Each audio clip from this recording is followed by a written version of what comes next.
Om Vakrathunda Mahakaya Suryakoti Samapprabha Nirvignam Kuru Me Deva Sarvakaryeshu Sarvada Om Shri Mahaganapataye Namaha Om Shri Gurubhyo Namaha Harihi Om Sadashiva Samarambham Shankaracharya Madhyamam Asmadacharya Paryantam Vande Guru Paramparam Asmad Gurubhyo Namaha Shruti Smriti Purananam Alayam Karunalayam Namami Bhagavatpadam Shankaram Loka Shankaram Shankaracharyam Keshavam Badharayanam Sutra Bhashya Kritau Vande Bhagavantau Punah Punah Ishvaro Guru Ratmeti Murti Bheda Vibhagine Vyoma Bhatvyapta Dehaya Dakshina Murtaye Namaha Om Shri Medha Dakshinamurti Swamine Namaha Om Sahana Bhavatu Sahano Bhunaktu Sahaviryam Karavavahai Tejasvinavadhitamastu ma Vidvishavahai Om Shanti Shanti Shanti Harihi Om Shri Gurubhyo Namaha Harihi Om Om Parthaya Pratibodhitam Bhagavata Narayanena Swayam Vyasena Gratitam Purana Munina Madhye Mahabharatam Advaitamrita Varshinim Bhagavatim Ashtadashadhyayinim Ambatvam Anusandhadami Bhagavat Gite Bhavadveshinim Yam Brahma Varunendra Rudra Marutah Sunmanti Divyaistavaihi Vedai Sankabada Kramopanishadaihi Gayanti Yam Samagaha Dhyanavastita Dadgatena Manasam Pashyanti Yam Yoginaha Yasyantanna Vidusura Suraganaha Devaya Tasmai Namaha. Namaste once again, everyone. Karmanaiva hi samsiddhim astita janakadayah lokasangrahamevapi sampashyan kartumarhasi. So we were seeing this sloka, 20th sloka of the 3rd chapter in the last class. So in this sloka, Krishna is highlighting an important point, and that is one need not take sannyasa to pursue jnana yoga and gain moksha. Very important point, because many grihasthas are under the impression that we cannot practice jnana yoga and then eventually gain moksha being in the grihasthashram. So that kind of a misconception he clears here in this sloka. And very cleverly he brings up this point because he knows that Arjuna is in the Grihastha. So on the one hand, Arjuna has got reasons to take sannyasa, which we have discussed earlier. On the other hand, he will say that I don't need to take, I don't need to pursue jnana yoga. I cannot pursue jnana yoga and moksha because I am in the grihasthashram. So he can make this as an excuse rather. Krishna, what he is, he covers all points. Whatever possibility, even a remote possibility, Arjuna may be having a doubt in his mind, Krishna on his own is clearing. And that is the most important aspect of an excellent guru. Guru is not just, teaching what is there in the scriptures. I'll leave it to the students whether you understood or not understood.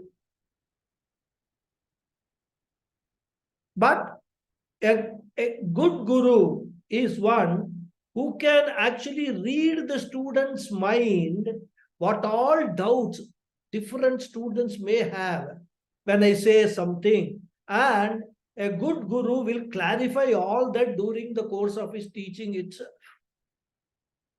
In fact, if you read Adi Shankara's Bhashyam on Upanishads, Bhagavad Gita, etc., sometimes, he raises a doubt which actually before he raises it, it might not have occurred to us at all because of our limited intellect. But with his, profound intellect, he can foresee that this could be a doubt in somebody's mind, so I will clarify it. So Arjuna could say, I am in the Grihastha Ashrama, Krishna, you are telling me about all the Jnana Yoga business and all that, which is not possible. And on the other hand, Arjuna has also been talking of renunciation in order to escape fighting this war. So therefore, Krishna brings up this point that remaining in Grihasthashrama itself, one can pursue self-knowledge and attain liberation. And in this sloka, he cites the example of King Janaka and others to emphasize this point. King Janaka in the scriptures and also in the Ramayana, known as a very great king, and not only that, he was a realized soul also. He was a mukta purusha. And in that context, we saw the story of King Ajatashatru and Balaki in the last class. So Krishna says that by action alone, abiding by duty alone, people like Janaka and others have gained liberation. And therefore, Arjuna ought to perform action for the sake of public good, for protecting people, for uplifting society. Therefore, he says, Janaka Dayaha, Janaka Adayaha. People like Janaka and others. As I said, Adayaha, we can include Ajatashatru. Then there is a story of Ashwapati. All those stories are there, and others like them. Samsiddhim astitaha. They have attained liberation. How? Karmana eva. Remaining in a life of duties and responsibilities, without running away from responsibility, without changing the ashrama. These people have attained liberation, which proves that it is possible. And therefore, what should Arjuna do now? Simple. He should fight the dharma yuddha, follow his dharma of a Kshatriya dharma, purify the mind, attain chitta shuddhi, continuing in the grihastha he need not take sannyasa, gain self-knowledge, and be a grihastha jnani like Janaka, King Janaka. Of course, we will see in the fourth chapter, Krishna will talk more about grihastha jnani there.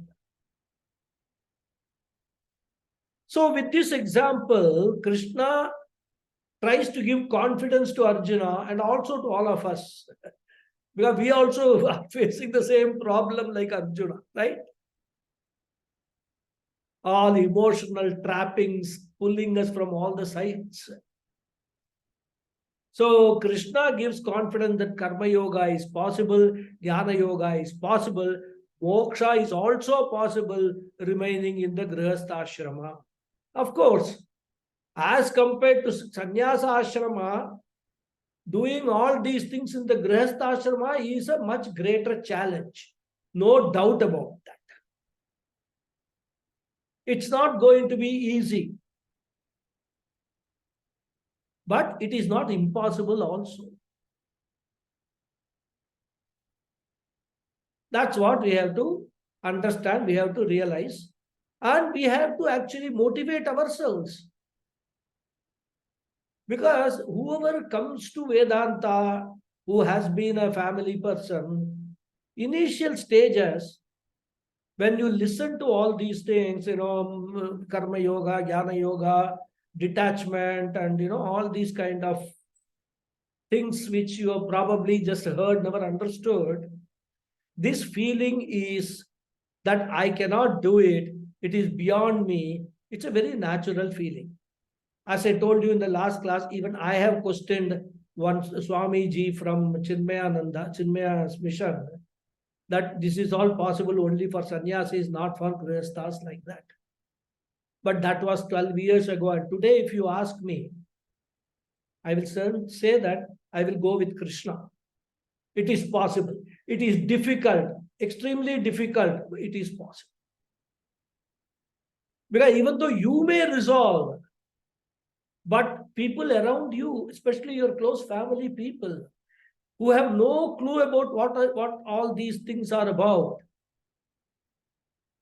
they will not allow you to be in peace. So you will have to overcome, and at the same time, you cannot afford to hurt their feelings.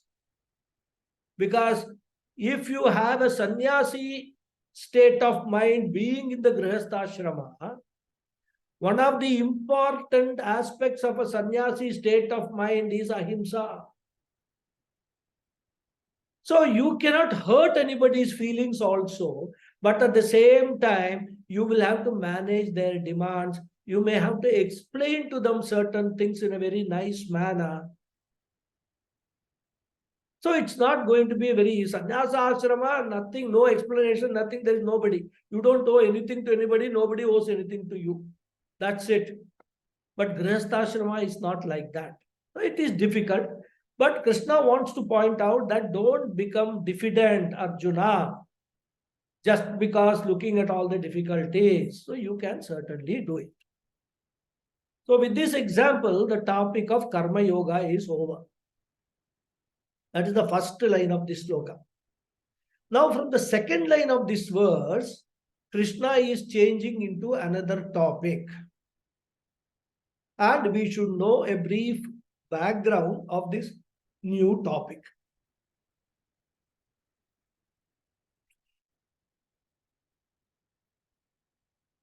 In verse number 17 and 18, I think, yeah. Krishna said that Karma Yoga was important for Chitta Shuddhi and later for attaining the knowledge, right? And once a person has become a jnani, then he is a free person. And after becoming free, for him, Karma Yoga is not compulsory. Because Karma Yoga was a means to enter Jnana Yoga.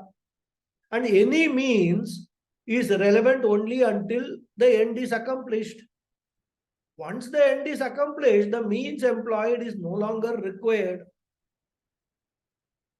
So, for a jnani, Karma Yoga is not required. And if you remember, that's why Krishna said a jnani can do karma, a jnani need not do karma also. Naiva tasya kritenartah na kriteneha kasyana. He said that. So a jnani can choose whether he wants to do, he doesn't want to do. Nothing compels. Whereas in the spiritual path, on the path of becoming a jnani, pursuing Jnana Yoga, Karma Yoga is compulsory. Without Karma Yoga, Jnana Yoga will not make any sense. This we have seen earlier. Whereas once you have attained the Jnanam and you are assimilated that knowledge, you are abiding in that knowledge, Karma Yoga is no longer necessary. So Krishna had said that a jnani does not require to do karma. Now we have to be very careful in understanding this. Krishna does not say jnani should not do karma. He says that jnani does not require to do karma. He may choose to do or he may choose not to do that. He can sit in a place like Ramana Maharshi or Tapovan Maharaj, who are just sitting in a cave without bothering about anything. passive jnani. Or he can be like Adi Shankaracharya and others, engaged in hectic activities. No time. If you have to get appointment from them, you have to wait for 15 days. So much of activity. Both are jnanis. One is engaged in karma, one is totally devoid of karma. So now, Krishna also imagines or he postulates that Arjuna can take advantage of that verse. Because all that Arjuna is now focusing on is how I should avoid getting into this war. By using some excuse or the other, he wants to get away from the painful duty of fighting the war. Because all Dronacharya, Bhishmacharya and all, he will have to kill them. Therefore, there is a chance that Arjuna will claim, oh, okay, Krishna, very good, you are right. I am a jnani. So I don't need to do any karma yoga. It's my choice. I won't fight the war. He can say that. And the beauty is, there is no way of testing whether a person is a jnani or not.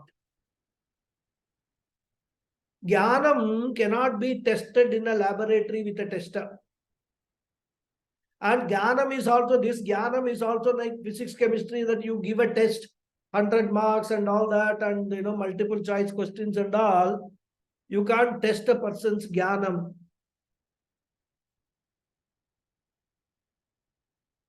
There are no physical criteria for this jnanam. Therefore, how can one know who is a jnani and who is not? Very difficult thing.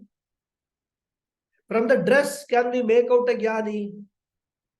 Can we say that all people, sannyasis who are wearing these ochre robes, saffron robes, are all jnanis? We can't say that.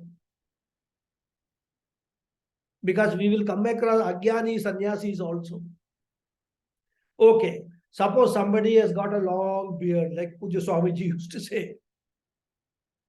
Long beard, jnani. Can we make out?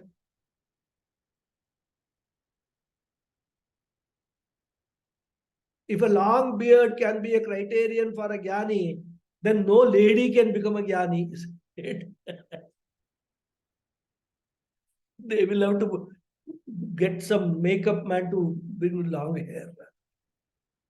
So therefore, all these physical attributes, matted hair, beard, shaven head, age, etc., cannot be the criteria. We cannot identify a jnani by the physical attributes. So what is the criterion for a jnani? Jnanam is the only criterion, knowledge, self-knowledge.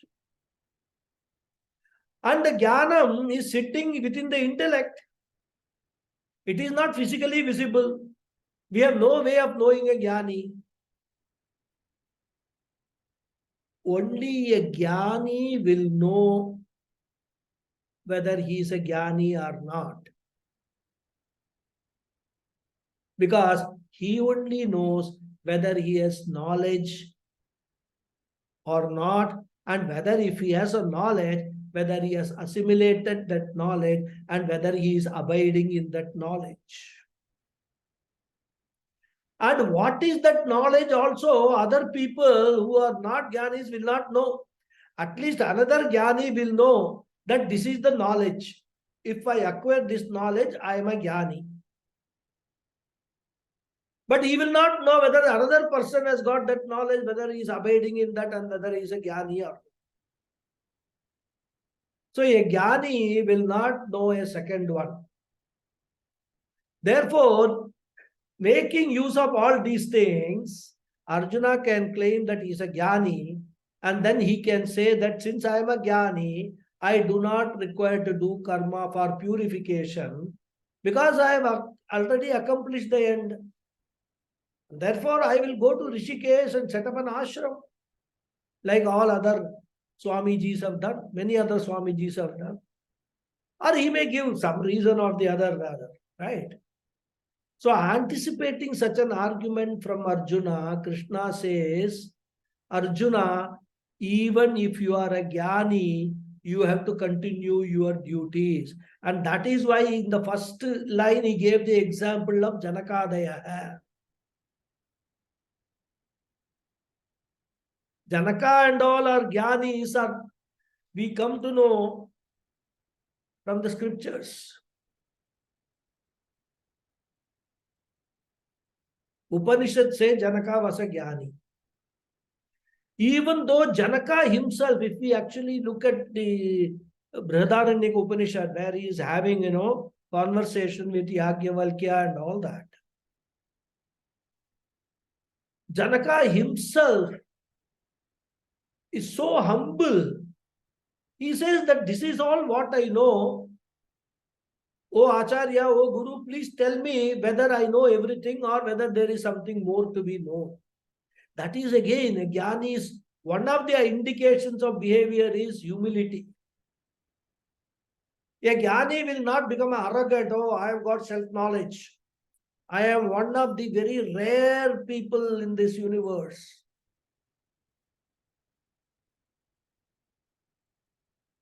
So anybody can assume that he is a jnani. In fact, these days many people do assume they are jnanis rather. So coming back, Arjuna will naturally ask, why should I continue my duties? Because duty is meant for purification, purification is for liberation. I have already got liberation, therefore why should I do karma? This could be Arjuna's question. So Krishna tells him that even assuming that you are a jnani, and even though you do not require karma, as long as you are in the society, considering the surroundings and environment, for the sake of the society, you have to continue to follow dharma.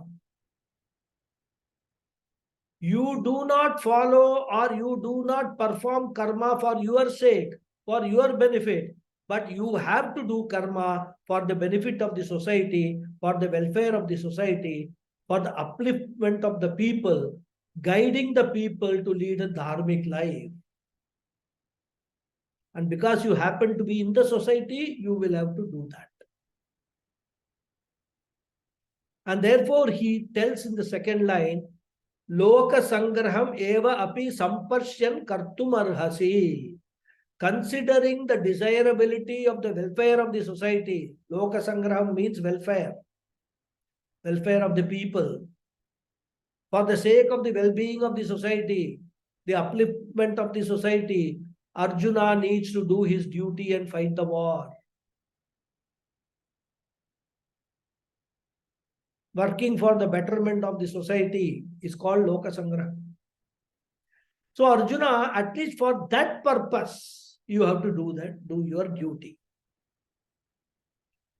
So with that, Krishna is introducing this topic based on an important principle in our tradition. Because this question often comes in our mind whenever we hear these words, one should lead a dharmic life, one should lead a dharmic life. One should always choose the right way of living. But the question is, what is that right way of living? How do we know? We see so many others doing so many things and we just follow them. Whether that is right or wrong, we don't even know that.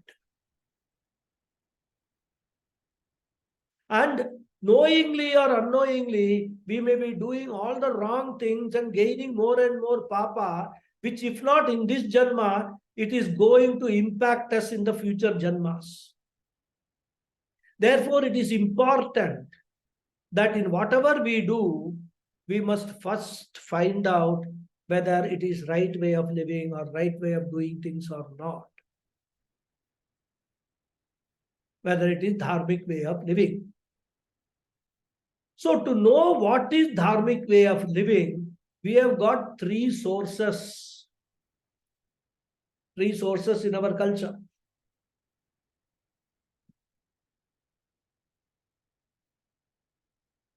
Because if we don't know the dharmic way of living, certainly we will live life according to our whims and fancies.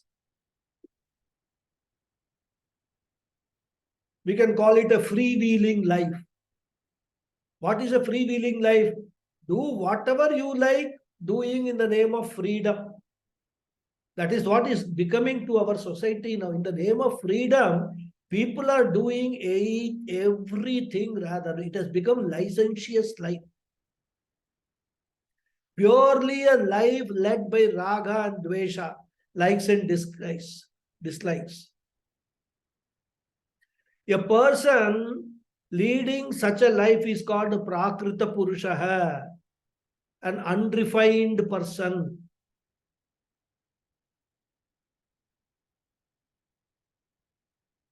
So if I do not know what is the right way of living is, and I go according to prakriti, if I go according to my natural tendencies with which I was born, I will only lead an indisciplined life like a child,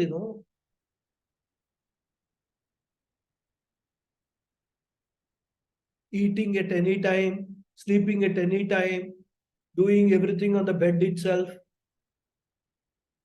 The child does not have do's and don'ts. It doesn't understand all these things.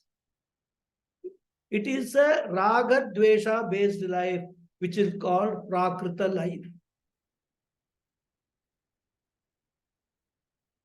In fact, if you analyze in today's society, there are many people who may be born in the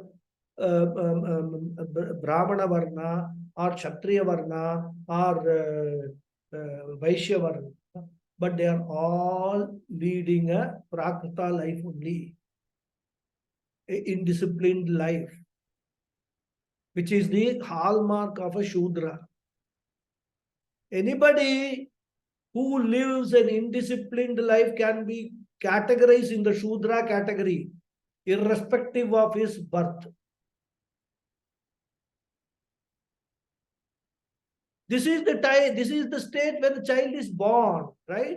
But when the child is put through the rituals, trained by the parents to refine its behavior, differentiate between right and wrong, etc., it becomes a dharma adharma based life called Samskrita life. And such a person is called Samskrita Purusha, a refined person. So one needs to grow. At birth, everybody is a Prakrita Purusha. But being human beings, we need to understand that the human life is all about refinement. So from Prakrita Purusha, I need to move to Samskrita Purusha. And because I as a child will not know that, it becomes the duty of the parents to guide me to become a Samskrita Purusha, a refined person. So as a refined person, I should not do what I like to do, but what I should do what is right and proper. Propriety is more important. But for that, I should know what is right and proper, isn't it? Or I should know what is proper, what is improper. So now question is, we talk of dharma and adharma. What is the source of knowing dharma and adharma? In our tradition, we have got the guidelines. They say, Vedo kilam dharma moolam. The Vedas are the primary source to know what dharma is and what is adharma. The Purva Mimamsa Sutras.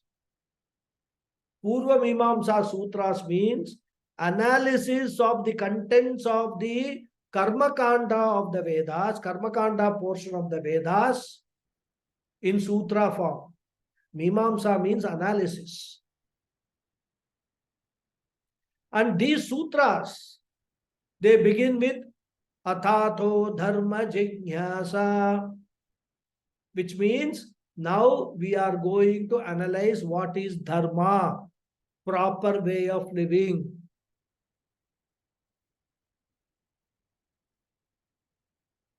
Therefore, Vedo Kilam Dharma Moolam, the entire Vedas are our scriptures, and they are the primary source of Dharma Adharma Jnanam. A human being can never know totally what is dharma and what is adharma, because firstly, the knowledge of the human beings is limited. And secondly, this knowledge also keeps changing and keeps updating as time passes. Now we have seen even scientifically proved facts, which was considered, right or correct knowledge and beneficial for humanity at one point in time, later turns out that it is not good for humanity.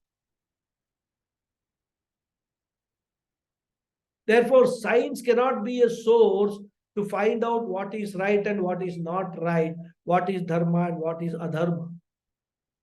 Because dharma means what is right at all times for the benefit of the entire universe. That is dharma. But science does not measure up to the standard. We have been, of course, discussing the limitations of the scientific knowledge.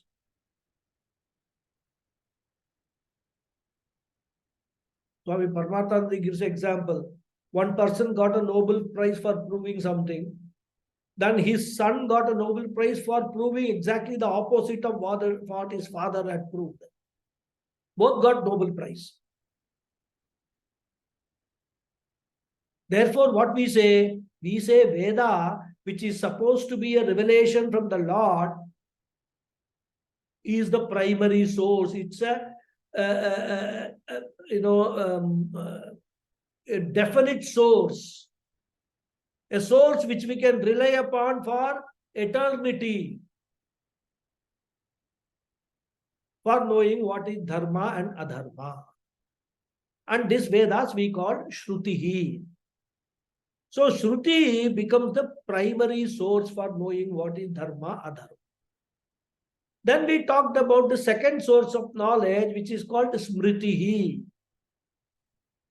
Smriti means all secondary literature which is based on the Vedas. The Dharma Shastra rules are codified in the Smritis. Manusmriti, so many Yagyavalkya Smriti, many Smritis are there. Right? Even Bhagavad Gita is a Smriti Grantha.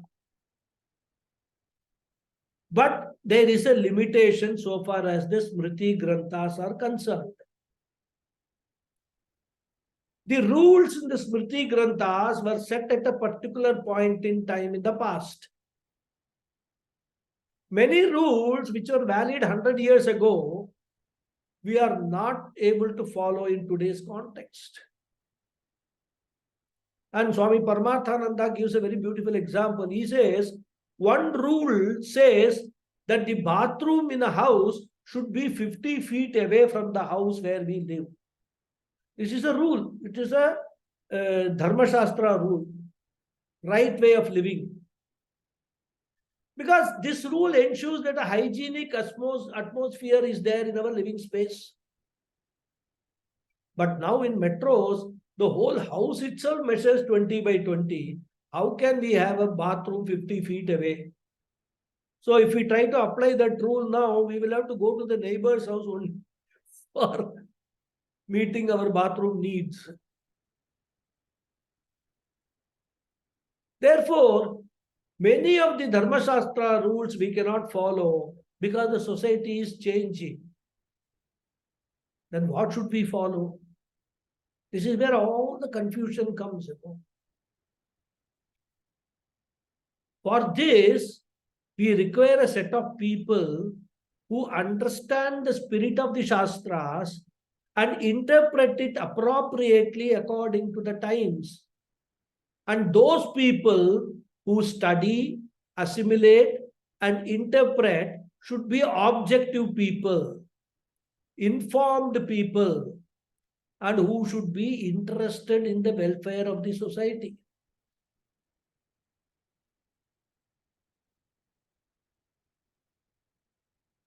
Such people, Taittiriya Upanishad describes. ये तत्र ब्राह्मण सम्मर्षिणः युक्ता आयुक्ताः अलूक्ष धर्म कामास्युः यथा ते तेषु वर्तेरन् तथा तेषु वर्तेताः एष आदेशः एष उपदेशः एषा वेदोपनिषत् एतदनुशासनम् एवमुपासितव्यम् एवमुचैदतुपास्यम्. There's a mantra in Taittiriya Upanishad in Shikshavalli. It says, when you do not know what is the right thing to do, look at what learned people in the current times are following. Listen to what they preach, and you too follow the same.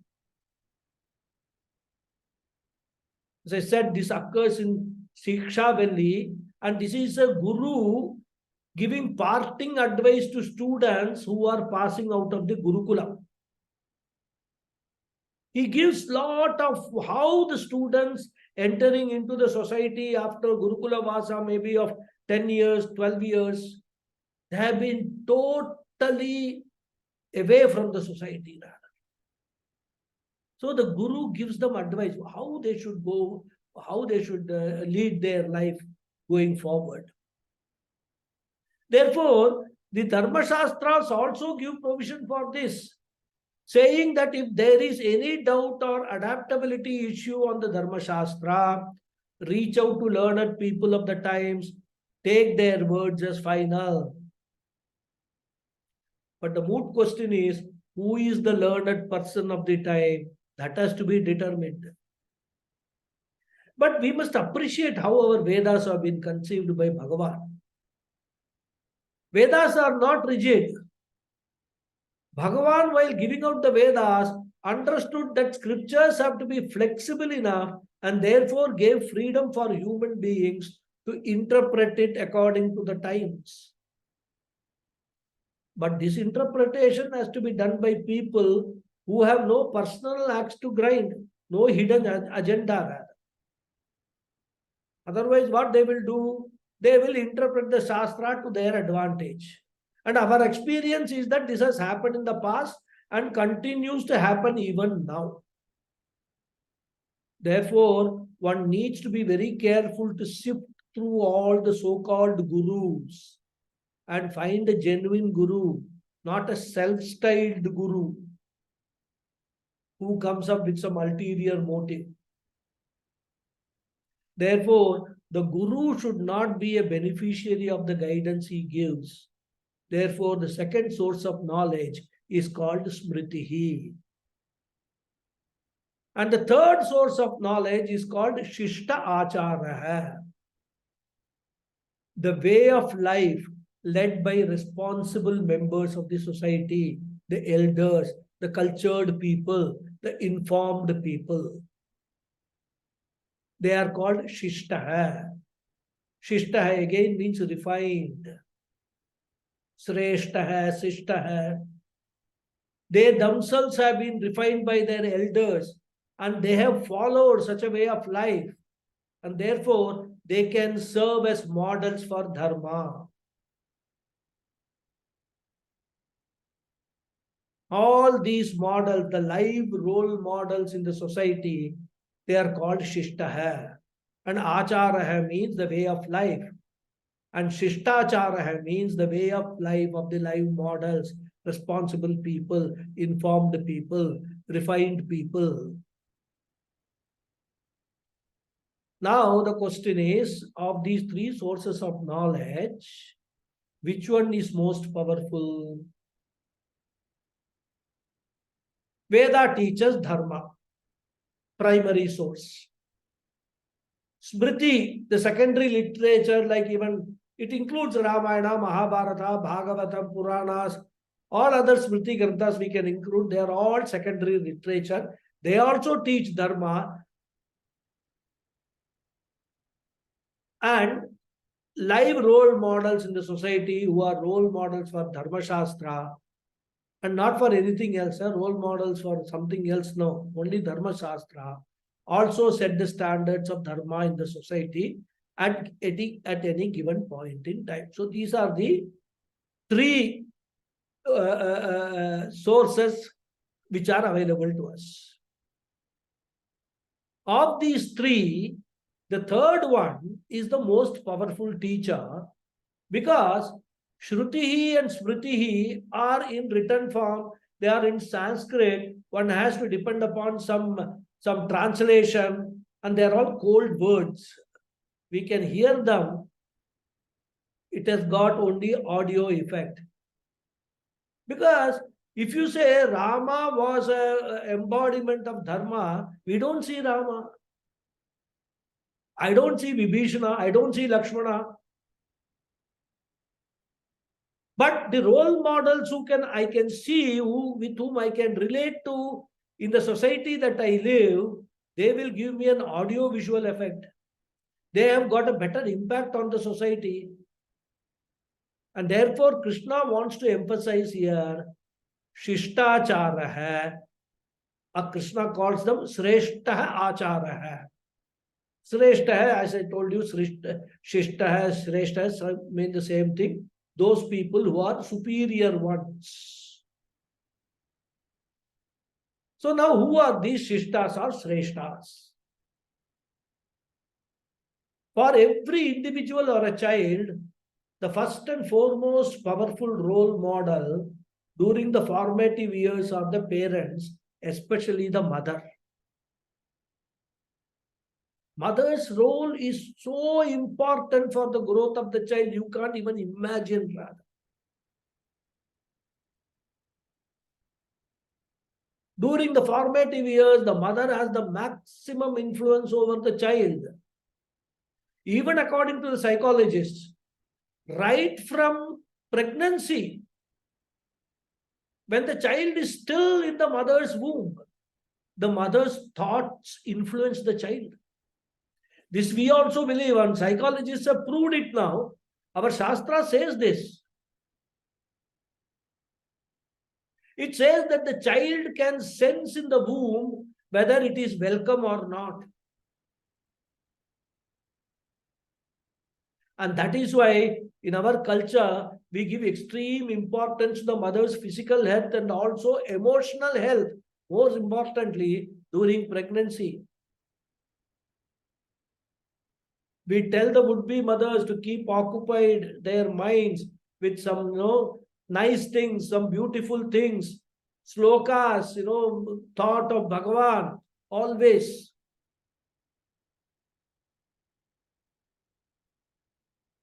Read Sundaragandam, do Vishnu Sahasranama Parayanam, all that during the time of pregnancy. They are told, because of their ignorance, they are told that if you do all that, it will be a good, safe delivery and all that. But the real reason is the thoughts which the mother has, it influences the child. It is a part of the samskara. For this birth, the child has already started acquiring in the womb itself. And that's why we have got rituals like Pumsavanam and Seemanto Nayanam and all that, right? They gather the people, they create a celebration, an atmosphere of celebration. The child can observe, it can feel all these things, that we are all looking forward to the child's arrival.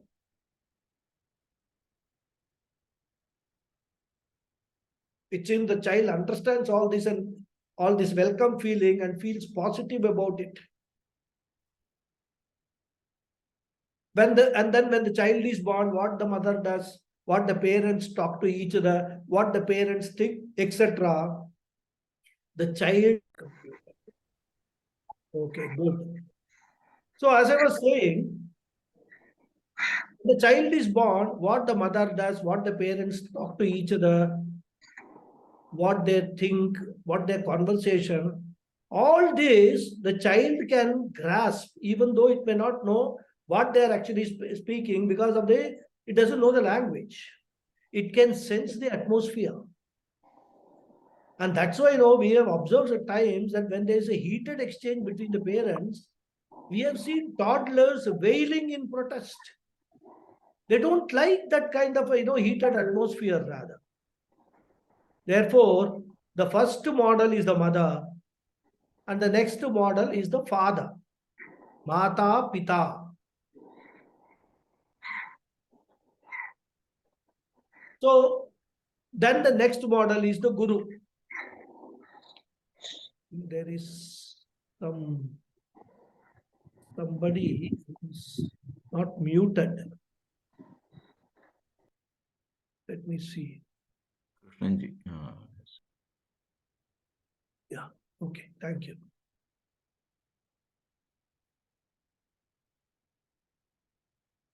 So next model is Guru. So if you take the initial few years of life, it is constantly with the mother. In fact, I don't know whether you observed, if the father picks up the child, it may start wailing. It doesn't recognize the father initially. It takes time for the child to understand the role of the father. Because men, by nature, they are designed to be, strict disciplinarians. They don't have that loving touch which a mother can give. Mother is an epitome of love and care. Therefore, the child takes some time to feel at ease with father. But it also learns a lot from the father. He is also a great guide, rather. Then in olden days, the Gurukula Vasa, the child, 7 years, 9 years old child, it will leave his house and go live in the Gurukulam with the Guru. So therefore, Guru's every action, every behavior, how the Guru dealt with various situations, all these became his learnings.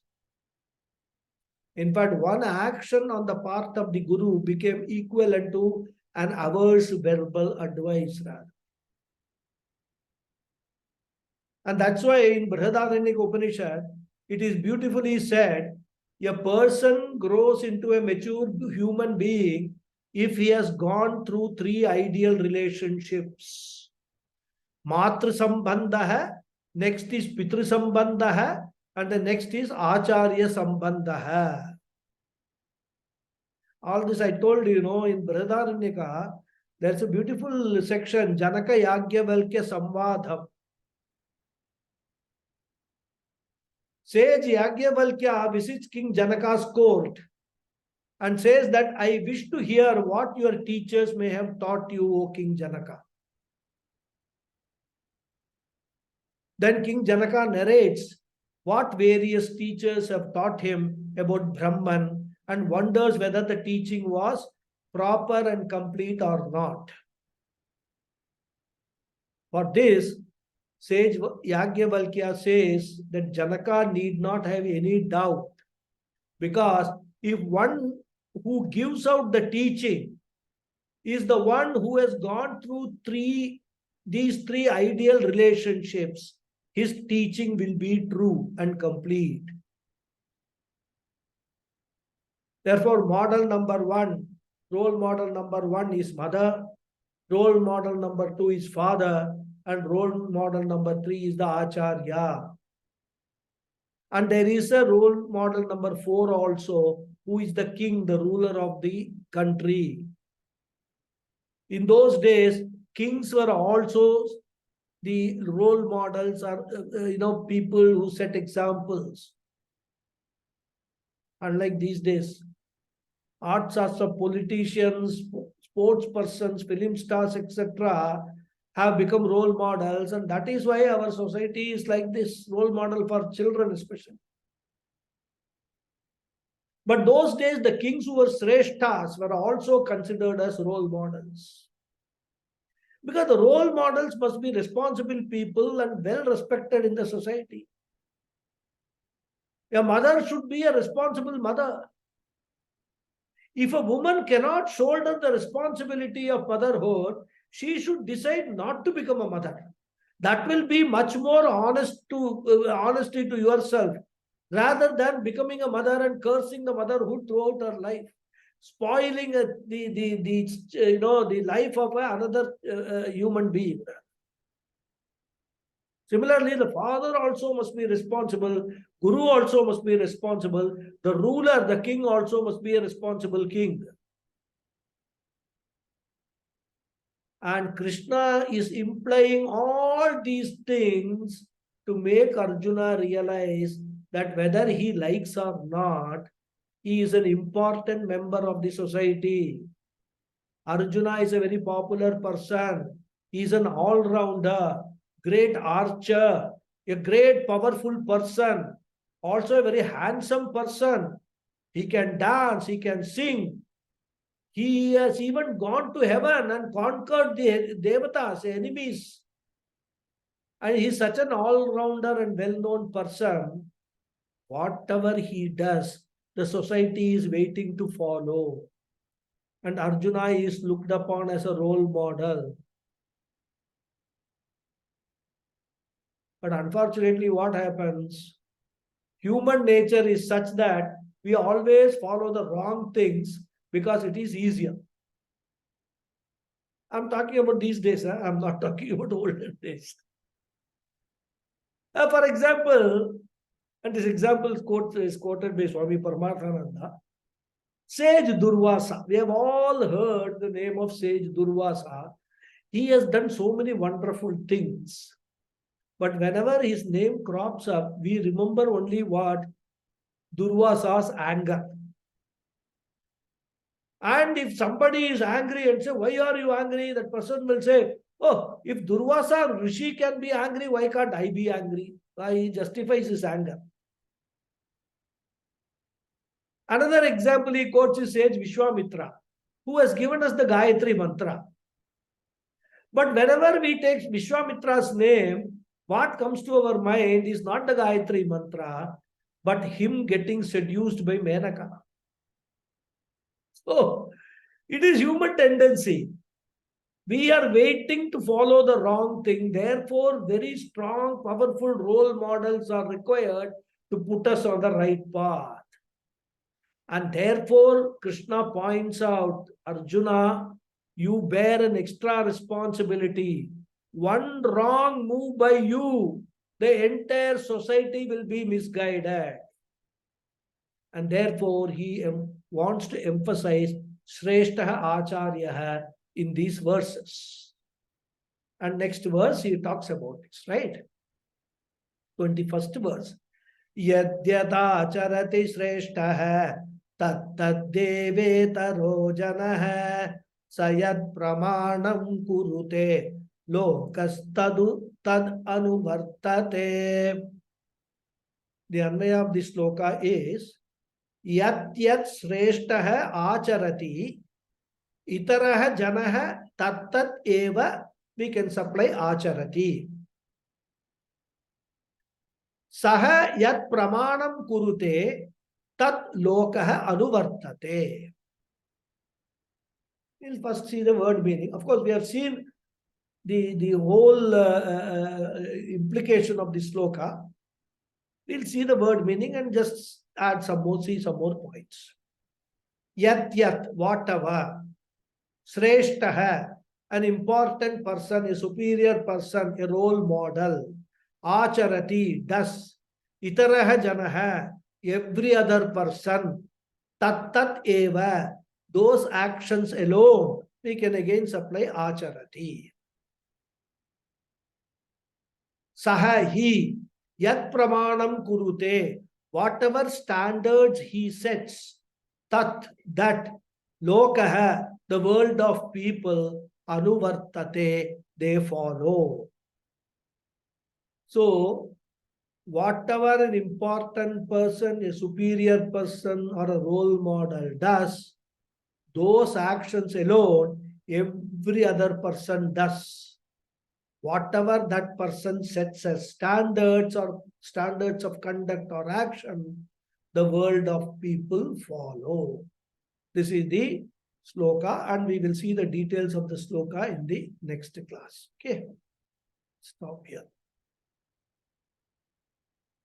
Om Purnamada Purnamidam Purnat Purnamudachyate Purnasya Purnamadhaya Purnameva Vasishyate.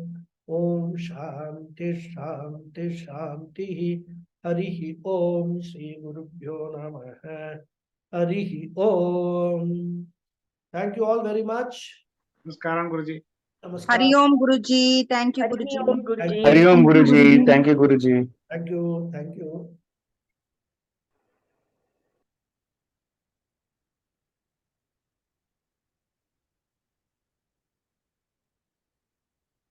Thank you very much, Guruji. Thank you. Namaskaram. Thank you. Yes, Hariji. Namaskaram, Guruji. Namaskaram. Namaskaram.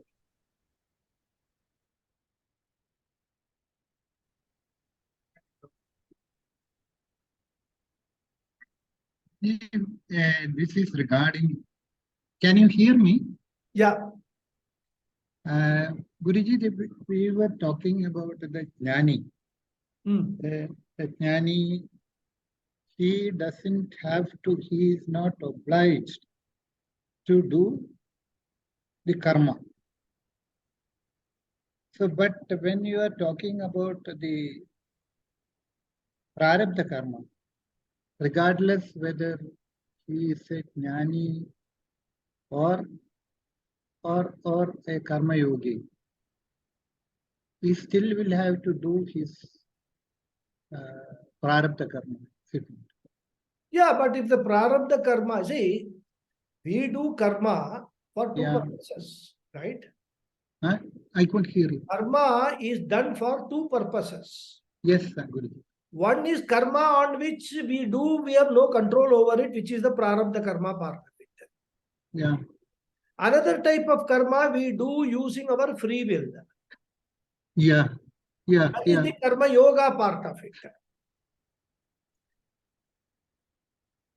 Using our free will, we do the karma with a certain attitude, which will lead to chitta shuddhi. Okay. So there are two karmas we are talking about. One is karmas which we are forced to do because of our past this thing. In fact, prarabdha karma doesn't force us to do any karma. Prarabdha karma only presents us with the result of the karmas. No, I couldn't understand. Can you please? See, what is prarabdha karma? Is the our purva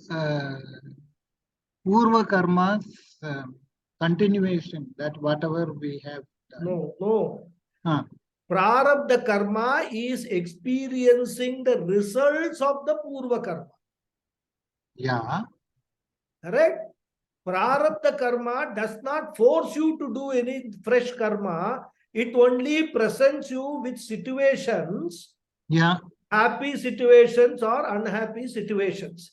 This is the role of the prarabdha karma, which you cannot escape because you have already done those karmas in the past life or in the past, in this birth also in the past. Yeah, but let me ask here. Does it mean that prarabdha karma means that I have to experience the result of the karmas that I have done previously? Doesn't it also compel me to do further karma to neutralize the whole effect? Doing further karma when you are presented with either an unhappy situation or a happy situation, is you do that using your free will. Prarabdha karma does not force you. Okay. Because prarabdha karma gives you a situation, correct? Yeah. How you deal with that situation? Suppose, let me give you a solid example. Yes. You take Arjuna's case. No, I will take my own example, right? Or in general example of people. Okay. My prarabdha karma has presented me with a situation Yeah, that I get diabetes when I am certain years old. 50 years, 55 years, I get diabetes yeah, and hypertension. yeah, This is the situation I am presented with because of my prarabdha karma. okay, Okay. Now, when I come to know that I have got this diabetes, yeah, and I try to find out what did I do in my life and all that, and I don't have an answer for it. yeah, Then I say it is because of the prarabdha karma I have got this diabetes. yeah, I have got two choices now. yeah, Either accept it as prarabdha karma and do nothing about it, yeah, or using my free will, take action to manage this diabetes and hypertension by consulting a doctor, taking medicines, etc. yeah, So, an action which is arising out of the result of a prarabdha karma is not a compulsory action. It is an action that you take out of your own free will. okay, Because you have an option not to do anything also. okay, Understand? yeah, Now, some person is born in a very poor family yeah, because of his prarabdha karma. yeah, He says that I am prarabdha karma, I am born in a poor family, I will continue like a poor person. yeah, Accept the situation and does nothing, no action. yeah, On the contrary, the person may say, what if I am born in the poor family? My father may be poor, but I will work hard. I will make sure that I will actually earn a lot of money and become a rich person.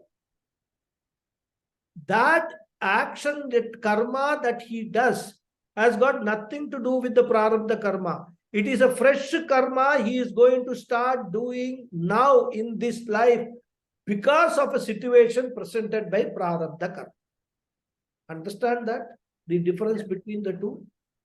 yeah, So we cannot say prarabdha karma compels us to do any action.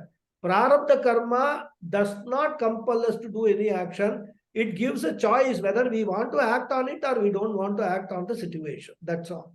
And we use whatever choice we use, that's a free will we use. Using my free will, I may decide not to take any action. Using my free will, I may take a decision to do action. Now, whatever action I do now, yeah, that will add to my karma account. And that will have its results. So you must understand all these things, in proper perspective. yeah, yeah. It's very clear now. Is clear? Good. It's very, Thank you. Hari Om. Krishnanji. When you were talking about the Varnas and you were talking about the disciplined life, there you were saying that if the Brahmin or the Vaishya or the Kshatriya, they lead an indisciplined life, then they become Shudras. Now, I'm not able to understand because Shudra is also a Varna. Now, there could be a Shudra who is also very, very disciplined. So, can we generalize that Shudras are indisciplined? Good question. For that, we must have some background. What is these four Varnas are about? Yeah.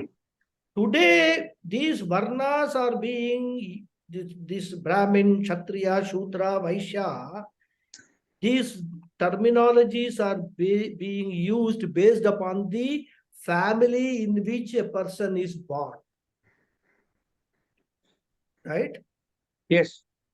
So if a person is a Brahmin, his child also becomes a Brahmin. Person is a Shudra, child also becomes a Shudra. Right? This is our current situation understanding. But according to the Shastra, this is a totally misconceived and misunderstood thing. Because we'll come to the 4th chapter, Krishna says, Chaturvarnyam maya srishtam guna karma vibhagashah. What does it mean? Krishna says that these 4 varnas, Chaturvarnyam, are in the Vedas. They are described in the Vedas. And that's why Krishna says, I am the one who has given the Vedas, because he is Bhagawad, right? Lord.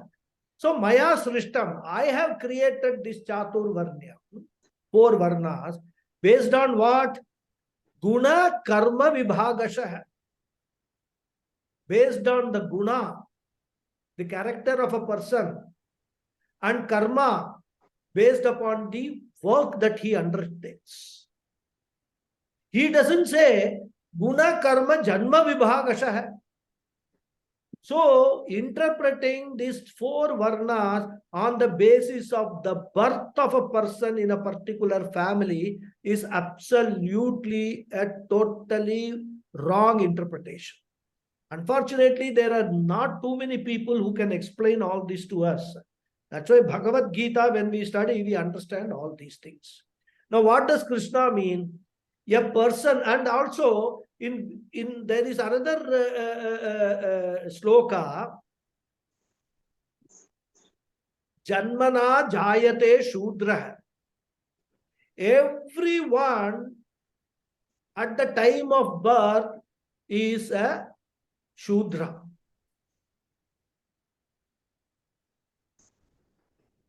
Whether he is born in a family of Brahmin, family of Kshatriya, doesn't matter. Everyone is born a Shudra.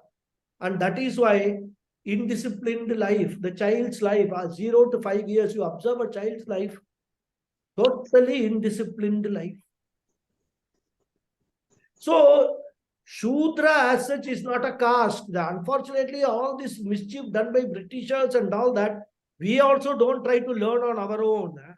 Find out what exactly all this is about. And we just blindly are following what other people are parroting that. So, who is a Brahmin? The duties of a Brahmin are described in the Shastras. The duties of a Kshatriya are described in the Shastras. The duties of a Vaishya are described in the Shastras. And all those people who do not follow the duties for each of these 3 varnas, the remainder, miscellaneous group, is what is called Shudras. So, Brahmin does not become a Brahmin by birth alone.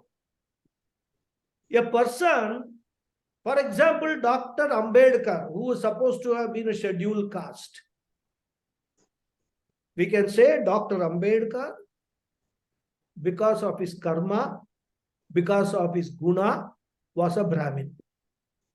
I'm just giving you an example. Now, I don't want to get into argument. Yeah. I don't know much about Dr. Ambedkar, but just give you an example. A person who is learned in the scriptures, who does patanam and patanam, who studies the scriptures and who teaches the scriptures, who lives only on alms, on bhiksha. He does not accumulate wealth. These are the definitions of a Brahmin given in the Shastra. Now you tell me, today you look around, who is a Brahmin according to the definition? People like us, we have actually fit to be called Vaishyas. Because all that we have done is engage ourselves in some sort of a business activity. That too for what? For our own benefit, for the benefit of our family. A Kshatriya can engage in activities, but he does that not for personal benefit, but for the benefit of the society. So we can't call ourselves Kshatriyas also. Even people who are serving in the army, if they are not serving with the sole objective of serving the society, but the purpose is to earn money for me and my family, even though the Kshatriya duty, karma he is doing, by guna, that person is a Vaishya only. accumulating wealth. That is the Vaishya's, characteristics defined in the Shastras. Therefore, when you say Shudra and all that, when I told about Shudra and Brahmin, Shudra and all, we must understand that in the context of what is said in the Bhagavad Gita. We will see this in detail when I come to that sloka. I will explain all that in that sloka.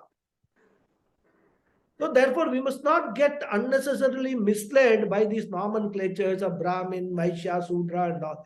In fact, if you ask me, there is hardly any Brahmin existing today in the sense of the term of Brahmin.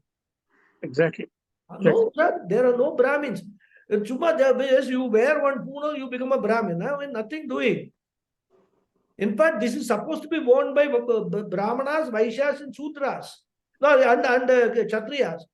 Shudras can become Brahmins. Shudras can become Kshatriyas. They can become Vaishyas. Birth does not restrict, in our culture, birth does not restrict any person from pursuing any occupation. A Shudra can become a learned person, and then he can... See, Kshatriyas have become Brahmins. Vishwamitra was a Kshatriya, right?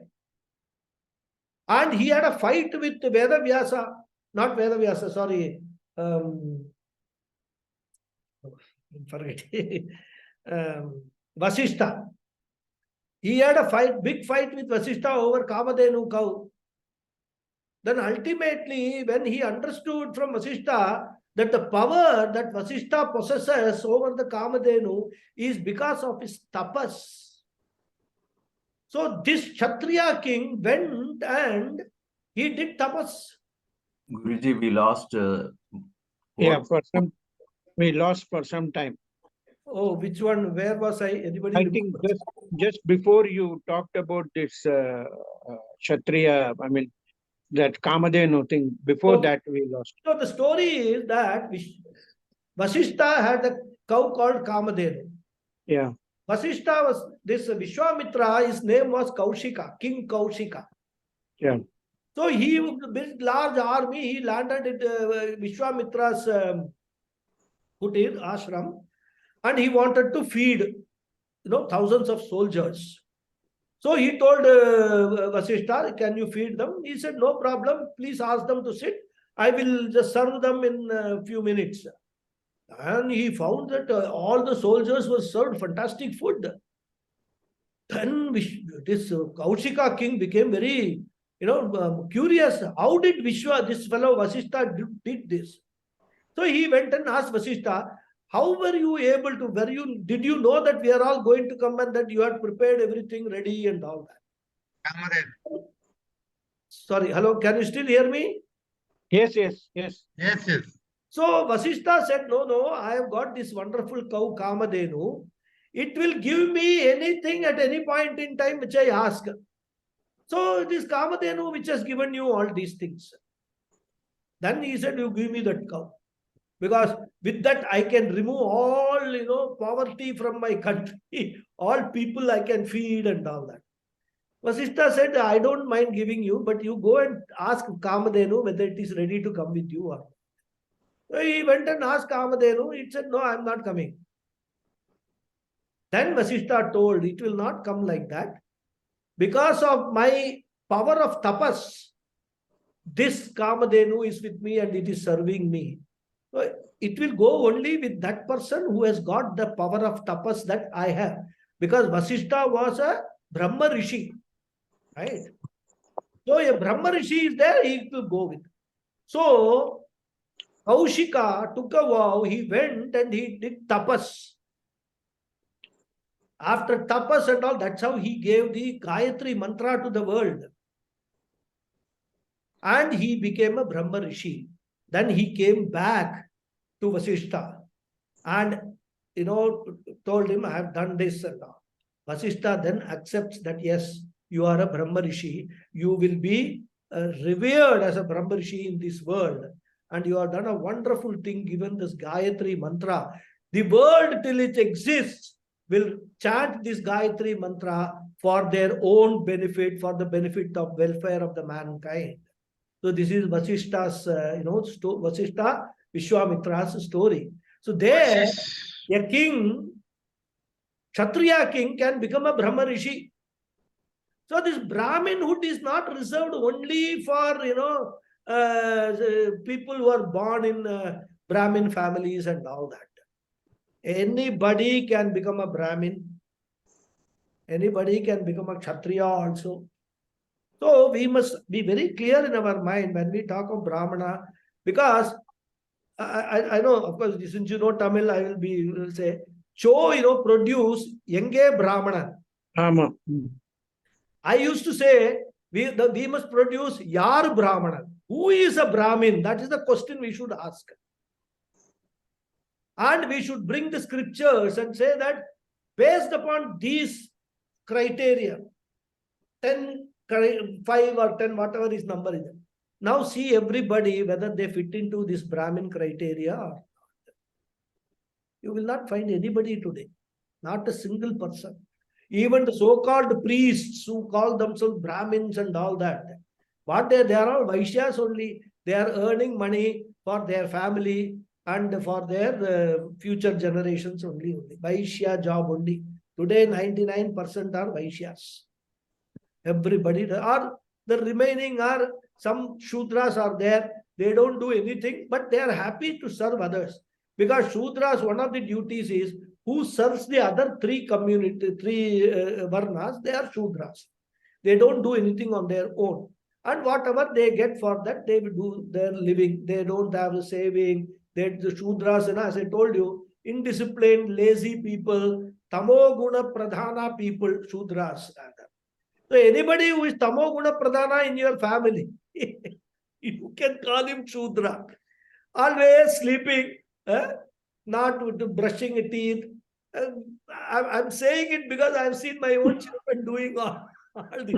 They will not get up till 11 o'clock in the morning, not take bath, then not do prayer, nothing they will do. I call them Shudra, they will become very emotional. Oh, you are calling me Shudra. I said, your habits are like Shudra. So, this is how we have to understand this Chaturvarna. Yeah. In this connection, I think Purusha Suktam very clearly elicits this.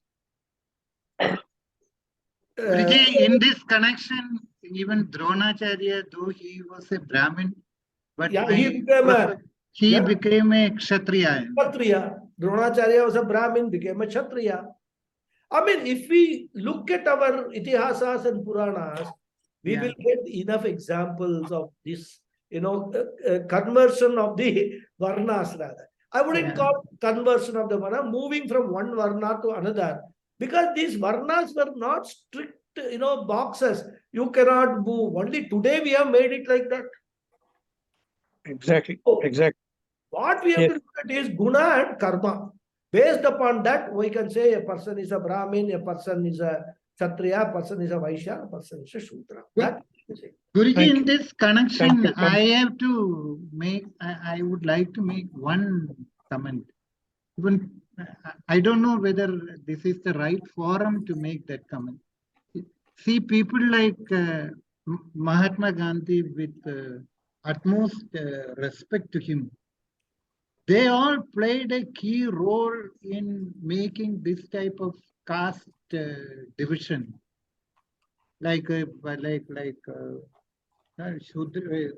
backward community, other backward community, etc., etc.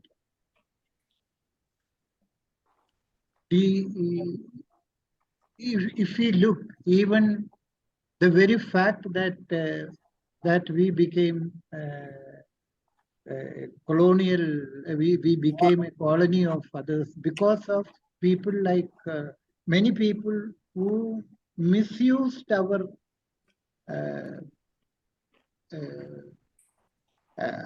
dharma and our the shastras, misinterpreted in totally different way and made us slaves. That is true. In the name of ahimsa, Yeah, of course. See, if we go around researching into the reasons, we will find 100,000 reasons for that. The basic fact is that, and that is what we are suffering. Our community, Hindu community, Sanatana Dharma is suffering from. We ourselves do not know what the Dharma is about, what Sanatana Dharma, what Hinduism is about. With the result, we are not able to teach our children. In fact, this recent film, the Kerala story, is a very glaring example where the parents, when they fail to explain the things about our culture to our children, they easily fall a prey to some other brainwashing by some other culture people. Because they are not able to answer. In fact, I have also, when I was in Kuwait, this whole thing started. There was one colleague of mine who was a Muslim, Indian Muslim from Bombay. He started typically asking these questions. Why do you have so many gods? How do you, believe in rebirth? If there is rebirth, then only, the human population should not increase because one human only can be born as another human. And then there is an increase in population. How do we explain that and all that? That is all. Because I was quite strong in the knowledge of our own religion. I told him that you people are all at very, very, preliminary stage in understanding all these things. And you are like a kindergarten fellows, your culture people. Even if I explain to you, you will not understand anything. So I better will keep quiet, not explain anything to you. Right? I know what our culture is, what my culture is, why there are so many gods and all. I know very well. But this answer everybody will not be able to give. And when that happens, they easily fall a prey to, some other culture and things like that. And all. So that's what happens. Okay. Now, Sulekha ji, what is your question? Nice to see you after 2 weeks. Thank you. Hari Om Guruji. Thank you. Hari Om. My question is regarding prarabdha karma. If we can just have a clarification, please. When you say prarabdha karma of this lifetime, does it mean that only karmas from other lifetimes are then fructified in this lifetime? Can it also mean that actions of our free will in this lifetime will fructify and that result will happen in this lifetime? Or is my understanding incorrect that it can also fructify in this lifetime of our actions? Yeah. Both are applicable because any karma that we do or any action that we do is like a seed. Now that seed, some seeds will take a long time to sprout. Whereas there are some seeds which will sprout within 2 or 3 days. Now we don't know whenever we are doing an action, what kind of a seed is going to be produced by that action because it is not visible.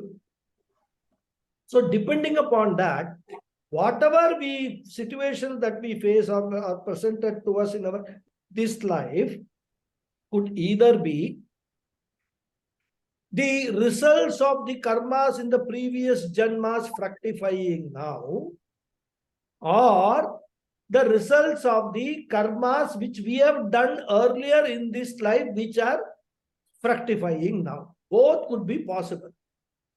Now what happens is, we have got a bundle of karmas which is being carried forward from life to life, which is called sanchita karmas. So at the beginning of our life, at our time of birth, there is a set of prarabdha karmas out of the bundle of sanchita karmas which are fructifying, because of which we take this birth. And those karmas, the results are presented, they present us with various different situations in this life. Simultaneously, we are also doing karmas in this life also. And this goes on. On the one hand, there are karmas which are getting exhausted because we are experiencing their results. But once you experience the result of a karma, that karma goes out of your account, right? It's exhausted rather. Like this, the crackers we burst in Diwali. Once you write the cracker, then it's finished. You can't use it again. But fresh karmas we are obtaining, we are earning in this janma, right? Now, at the end of this janma, at the time when we are about to die, there will be a set of karmas because the prarabdha karma would have been completely exhausted. When the prarabdha karma gets exhausted, it is only when we die. The death means exhaustion of prarabdha karmas. Then the karmas that we have earned in this life, or the karmas that we have done in this life, or punya papa earned in this life, of which have part of which have already been exhausted in this life itself, there is a balance portion. That balance portion is called sanchita karmas. That balance portion is agami karma. Agami karma. Agami karma. So that balance portion on death goes and it gets credited to the sanchita karma account. Then again for the next birth, one more set of prarabdha karma is taken out, and that is how the karma cycle goes on. So your question is answered, I hope. Yes, it's answered. I have one more question, if it's okay. Yeah, go ahead. Then how do we know whether our actions are a result of cause or effect? Do we stop do we slowly decrease our desires, therefore not creating more karmas?